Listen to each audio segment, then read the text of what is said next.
I used to stay up all night trying to find my place, chasing neon lights and looking for some kind of trace. Hello everybody, Marlene, aka SnowGardener307.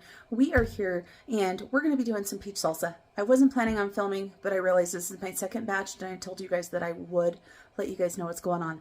I've already started it, so this is going to be kind of a video where I probably don't walk you through every single step, but let me show you guys what we're doing. These are my recipe ingredients. I've got my cookbook out. I'll show you guys that. Working kitchen. I have got some water getting ready to boil right here so that I can get the skin off of my peaches. You can tell I just uncanned a bunch of stuff. And the recipe that I'm following is out of the Ball Blue Book Guide to Preserving. It is called Peach Chili Salsa. So we've got vinegar. We have got garlic. We've got red bell pepper. We've got jalapeno pepper. We've got some cumin. It calls for cayenne. I've got some crushed red pepper. We're going to do that. It calls for some honey, calls for some cilantro, and some onions. And we are going to chop all of this up. I'm not going to show you all of the chopping for this video, so it should be quite short, but you're going to see once I get everything in, we're going to cook it down, we're going to can it up, and we ate some of this tonight at my husband's birthday party, and it was delicious. So I'm making up another batch. Oh, let me show you right here. Canning. This is the batch that I did 2 nights ago.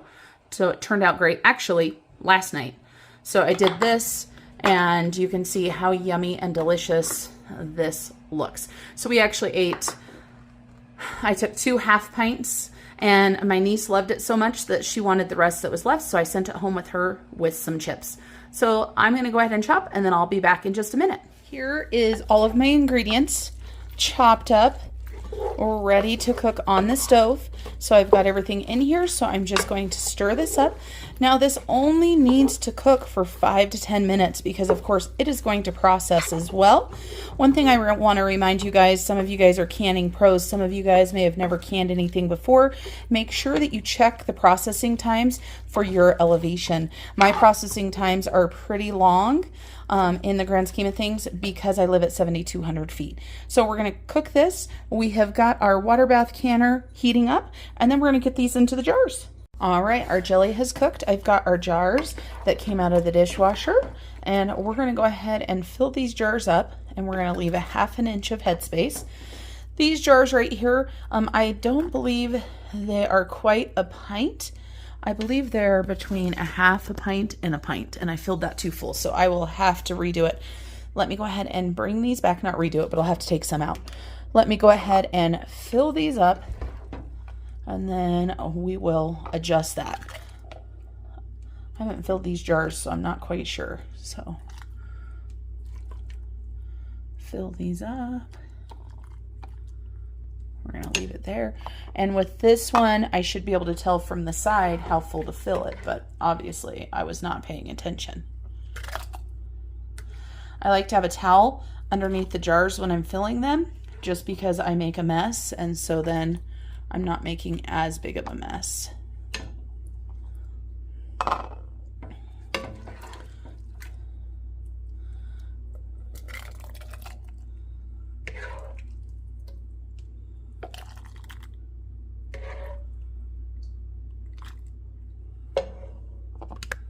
I'm hoping that this equals exactly what I need it to. Looks pretty close.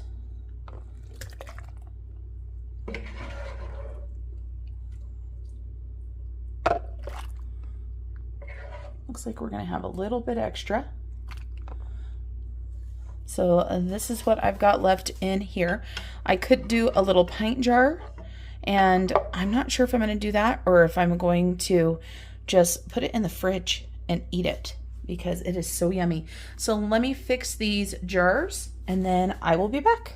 So we're going to go ahead and debubble these, and then we're going to see how much more we have to put in or take out. I don't know if you guys could see that jar, but that jar definitely went down when we did that. And so let's see, this is the one that I think I overfilled. But when you debubble, it just amazes me how much they lower, because if I look at that, it looks pretty good right now.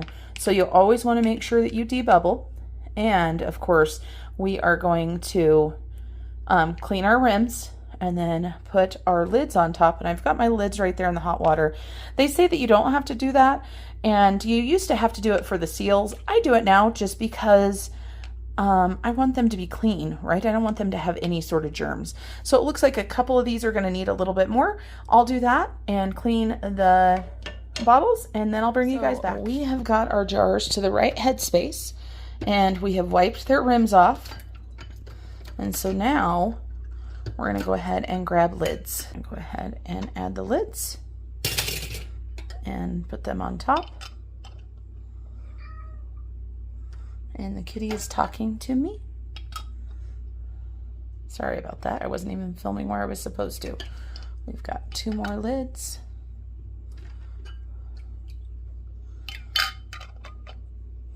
Perfect. Now we're going to go ahead and grab some rings. And I've got a whole bunch of rings sitting here, as you guys can tell. And of course, as always, we're going to tighten it. And then we're going to just go a little bit more. That's finger tight. And then we're going to get these put into the canner. So my water in here is hot, but it is not boiling yet. It's getting close to boiling. Let's go ahead and get these jars put in here. Look at all that steam coming up. So I definitely want to buy myself maybe a steam canner. I was thinking about getting a smaller water bath, but I've been watching for those steam canners, and I think those are pretty cool. So that's probably one of the next things I'm going to buy for myself is a steam canner.